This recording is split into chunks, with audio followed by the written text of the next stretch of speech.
একটা কলমের খোঁচায় কার্যক্রম নিষিদ্ধ করলেই সে গায়েব হয়ে যায় না, সে থাকে। কারণ এটা বংশ পরম্পরায় মানুষ আওয়ামী লীগের সমর্থন কর্মী এটা হয়। তো এই ভয়টা তাদের আছে যে আওয়ামী লীগকে সুযোগ দিলে আওয়ামী লীগ হয়তো সেই 2008 সালের 48% ভোট নিয়ে ফিরবে না, কিন্তু এনাফ ভোট হয়তো সে সেকেন্ড পজিশনে চলে যেতে পারে। তো এই একটা ভয় আছে। সাবির মুস্তাফা, ধরেন আওয়ামী লীগের কোনো প্রভাব নাই, সাংগঠনিক সক্ষমতা নাই, কিছুই নাই, ধরেন তারা পালিয়েও গেছে, ধরেন, তাহলে তাদেরকে নির্বাচনে অংশগ্রহণ করতে দিচ্ছে না কেন? কেন আওয়ামী লীগকে এত ভয়? এই তো আপনার শেষ শব্দই হচ্ছে আসল ভয়। এটা পরিষ্কার যে এই অন্তর্বর্তীকালীন সরকার এবং সরকারের আশেপাশের যেসব গোষ্ঠী, তার সমর্থক গোষ্ঠী আমি তাদেরকে বলি, তারা আসলে তারা জানে আওয়ামী লীগ ছত্রভঙ্গ হয়ে গেছে। 5ই আগস্টের পর তারা ছত্রভঙ্গ। অনেক নেতা জেলে, মিনিস্টার, এমপি এবং অন্যান্য নেতা জেলে, অনেকের বিরুদ্ধে শত শত হাজার হাজার লোকের বিরুদ্ধে মামলা, অনেকে বিদেশে চলে গেছে, কিন্তু তারপরেও তারা জানে যে আওয়ামী লীগ একটা ঐতিহ্যবাহী দল এবং এই দল আপনি একটা কলমের খোঁচায় কার্যক্রম নিষিদ্ধ করলেই সে গায়েব হয়ে যায় না, সে থাকে। কারণ এটা বংশ পরম্পরায় মানুষ আওয়ামী লীগের সমর্থন কর্মী এটা হয়। তো এই ভয়টা তাদের আছে যে আওয়ামী লীগকে সুযোগ দিলে আওয়ামী লীগ হয়তো সেই 2008 সালের 48% ভোট নিয়ে ফিরবে না, কিন্তু এনাফ ভোট হয়তো সে সেকেন্ড পজিশনে চলে যেতে পারে। তো এই একটা ভয় আছে যে তারা চায় না যে আওয়ামী লীগ আবার সিনে ফিরুক। কারণ এই একটা জিনিস হচ্ছে যে যারা এই জুলাই অভ্যুত্থান ঘটিয়েছে তারা কিন্তু অন্যান্য অভ্যুত্থানের চেয়ে এটা ছিল ভিন্ন, কারণ এখানে সহিংসতার মাত্রাটা ছিল অভূতপূর্ব। এরকম সহিংসতা কোনো রাজনৈতিক আন্দোলনে বাংলাদেশে আগে দেখা যায়নি। এর ফলে তারা মনে করছে, এবং তারপরে যে প্রতিহিংসা রূপ আমরা দেখলাম, যে মব ভায়োলেন্স এবং যেভাবে আক্রমণ বা আওয়ামী লীগের নেতাদের বাড়ি ঘর, এবং শুধু আওয়ামী লীগ নেতাকর্মী না, আওয়ামী লীগের সমর্থক বা আওয়ামী লীগের আদর্শে কোনো মতে বিশ্বাস করে এরকম লোকজনদেরকে যেভাবে চাকরি থেকে বের করে দেওয়া, এবং এখনো সেটা ঘটছে। তো এইসবের ফলে তাদের হয়তো একটা আশঙ্কা আছে যে আওয়ামী লীগ যদি আবার রাজনীতিতে ফিরতে পারে, ক্ষমতার আগেও রাজনীতিতে ফিরতে পারে, তাহলে তাদের উপর একটা তাদের আক্রোশ নেমে আসবে। এবং আমার মনে হয় এই একটা ভয় থেকেই তারা চায় যে আওয়ামী লীগকে কোনো মতে রাজনীতি থেকে দূরে রাখতে। এবং ইউনূস সেটাই করে দিয়েছে। এটা কিন্তু ইউনূস প্রথমে করতে চায়নি, পরে তারা 3 দিন ধরে এনসিপি এবং জামায়াতের কর্মীরা প্রতিবাদ করলো, মিছিল করলো। প্রথমে যমুনার সামনে 2 দিন, তারপর শাহবাগে গিয়ে 1 দিন, ব্যাস হয়ে গেল। সরকার এটাকে কার্যক্রম নিষিদ্ধ করে দিল এবং তারপরের দিনই ইলেকশন কমিশন তার নিবন্ধন স্থগিত করে দিল। কাজে এটা আমার মনে হয় একটা পিওর একটা ভয় থাকে, যদিও তারা নানান ব্যাখ্যা দেয় যে যেই দল এত ফ্যাসিবাদী আচরণ করেছে এবং শত শত লোককে খুন করেছে, গুম করেছে ইত্যাদি। তো আমার মনে হয় না এই কারণে আওয়ামী লীগকে নিষিদ্ধ করা আছে। আওয়ামী লীগ নিষিদ্ধ আর তার কার্যক্রম নিষিদ্ধ করা হয়েছে, এটা জাস্ট ওই ভয় থেকে যে আওয়ামী লীগ আবার রাজনীতিতে ফিরলে এখন যারা ক্ষমতায় আছে তাদের অবস্থা একটু বিপজ্জনক হয়ে পড়তে পারে। জি, মোহাম্মদ আলী সিদ্দিকী, এমনিতে আওয়ামী লীগের নেতৃবৃন্দ কবে নাগাদ দেশে ফিরবেন, এরকম কিংবা নির্বাচনের আগে তারা কিছু করবে কিনা, যেটি সাবির ভাই বললেন, একটা নির্বাচন মানে হবে কিনা মানুষের এটা নিয়ে তুমুল, প্রায় 90% মানুষের সন্দেহ। আমি জরিপেও দেখলাম 82% মানুষ মনে করে যে নির্বাচন হবে না। এই তারপরেও যদি তারা কোনো রকমে একটা নির্বাচন করে নিতে পারে, তাহলে তো অনেক কিছুই আমূল বদলে যাবে। সেক্ষেত্রে আওয়ামী লীগ কি করছে আমাদেরকে একটা ধারণা দিতে পারেন? ধন্যবাদ আপা। আপনি জনমতের যে প্রতিফলন দেখলেন, আমিও ব্যক্তিগতভাবে মনে করি 12 তারিখে নির্বাচন হচ্ছে না। কারণ ইতিমধ্যে এনসিপি ঘোষণা দিয়েছে তারা নির্বাচন থেকে সরে যাবে। জামাত আগাগোড়াই চাচ্ছে যে তারা নির্বাচন করে ক্ষমতায় যেতে চায় না, তারা যেনতেন ভাবে। জামাতের আমির বলেছেন যে জনগণ ভোট দিক আর না দিক, আমরা এবার সরকার গঠন করব। এবং ওনার আরো বিকৃত কিছু মন্তব্য আছে। তাদের 54 বছর পরে, স্বাধীনতার 54 বছর পরে তাদের একটা খায়েশ জাগছে, তারা ক্ষমতায় অধিষ্ঠিত হতে চায়, তারা ইসলামী মানে হুকুমত কায়েম করতে চায়, শরিয়া আইন চালু করতে চায়, এবং তাদের ব্রাদারহুড যে পাকিস্তান, আফগানিস্তান বা অন্যান্য তাদেরকে নিয়ে এবার তারা একটা সম্মুখ সারিতে দাঁড়াবেন। ইতিমধ্যে ইউনূস যদিও প্রধান উপদেষ্টা, কিন্তু সরকার চালাচ্ছে জামাত। হ্যাঁ, এটা বুঝতে কারো অসুবিধা থাকে না। আর বিএনপির প্রতি যে ভয় তাদের, যদিও তারা এক মায়ের দুই ভাই, কিন্তু তাদের মধ্যে একটা দূরত্ব এই ক্ষমতার কেন্দ্রিক তৈরি হয়েছে। আমি যেটা বিশ্বাস করি যে আমরা বিভিন্ন সামরিক শাসন আমলেও দেখেছি তারা তোয়াক্কা করেনি জনমতকে।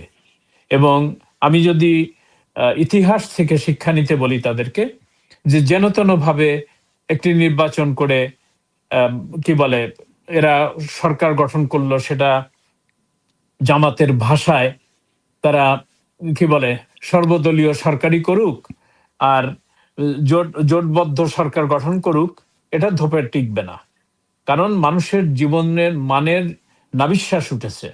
মানুষ সেই আগের দিনে শেখ হাসিনার যে উন্নয়ন, শেখ হাসিনার আমলে যে ভালো ছিল, সেই ভালো থাকার বিষয়টা প্রতিধ্বনি করছে তাদের বক্তব্য দিয়ে।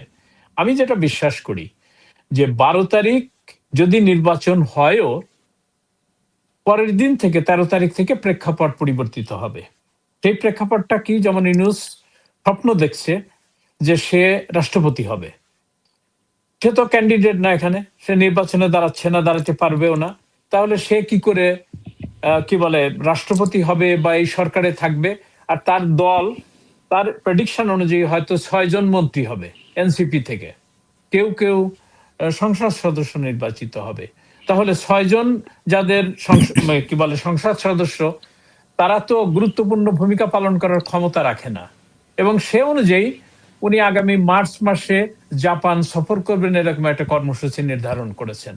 আমার কাছে একদিকে মনে হয় যে ওনার সেই আগের মেটিকুলাস ডিজাইনেই উনি আছেন। ওনাকে যারা নিয়োগ দিয়েছেন সেই নিয়োগকর্তারাই তাদের প্ল্যান অনুযায়ী আগাচ্ছে। এবং সেটা হচ্ছে যে একটা প্রহসনের নির্বাচন খেলা, খালি ওই দিন একটা রায় ঘোষণা করা, যেটা আমরা আগেও সামরিক শাসন আমলে নির্বাচনের স্বরূপ দেখেছি। জিয়াউর রহমানের রেফারেন্ডাম আমরা দেখেছি, আমরা এরশাদের আমলের নির্বাচনে দেখেছি যে ক্যান্টনমেন্ট থেকে ফলাফল ঘোষণা করা হয়েছে। উনিও হয়তো যমুনার থেকে ফলাফল ঘোষণা করবেন, করে একটা সরকার রূপ দেওয়ার চেষ্টা করবেন।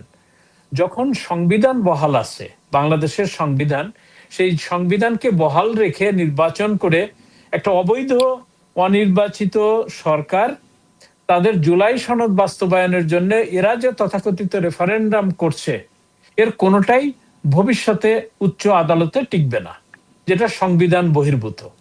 ফলে এই স্বপ্ন তাদের, আমি মনে করি যে নিমেষেই উবে যাবে। এবং ইউনূসের ক্ষণ এখন কাউন্টিং ডাউন। হয়তো কোনো এক মানে কি বলে আর্লি মর্নিং এ আমরা সংবাদ শুনবো যে উনি বিমান যোগে ফ্রান্সে চলে গেছেন, অথবা যুক্তরাষ্ট্রে চলে গেছেন, অথবা অন্য কোনো প্রিয় দেশে চলে গেছেন। তবে উনি বুঝতে পারছেন the very message is coming close to it, যে এই ডিজিটাল যুগে যেখানে প্রত্যেকের হাতে হাতে মোবাইল ফোন, ক্যামেরা, ভিডিও করার সক্ষমতা এবং বিদেশি পর্যবেক্ষক থাকবেন, সেখানে উনি কি বলে এই যেনতেন ভাবে একটি নির্বাচন করে আওয়ামী লীগ সহ 14 দলীয় জোট, জাতীয় পার্টি, তারপরে আরো কিছু ছোট ছোট দল, যাদেরকে বাদ দিয়ে উনি তথাকথিত বিএনপি, জামাত, এনসিপি কে নিয়ে একটা নির্বাচন করে ফেলবেন। এবং বাংলাদেশের মানুষ তা মেনে নেবে। এই মানুষ তা না, যারা 30 লক্ষ শহীদের রক্তের বিনিময়ে একটি পতাকা, একটি স্বাধীন ভূমি যারা তৈরি করতে পারে, এই নিরীহ বাঙালি, তারা সূর্যে বীর্যের জাতীয়।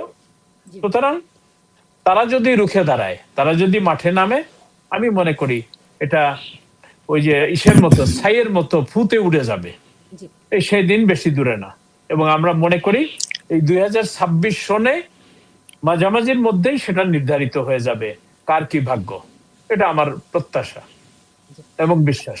সাবির মুস্তাফা, এখানে একজন একটা মন্তব্য করেছেন যে তারেক জিয়া এখন ইউনূসের হাতের পুতুল, কি হয় সামনে দেখতে হবে। মানে কি হচ্ছে বলেন তো?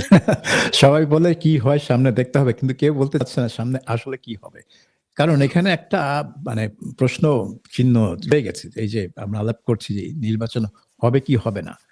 এখন আমার যেটা মনে হয় যে এই নির্বাচন এবং রেফারেন্ডাম, গণভোট, এই দুইটা একদিনে হলো না।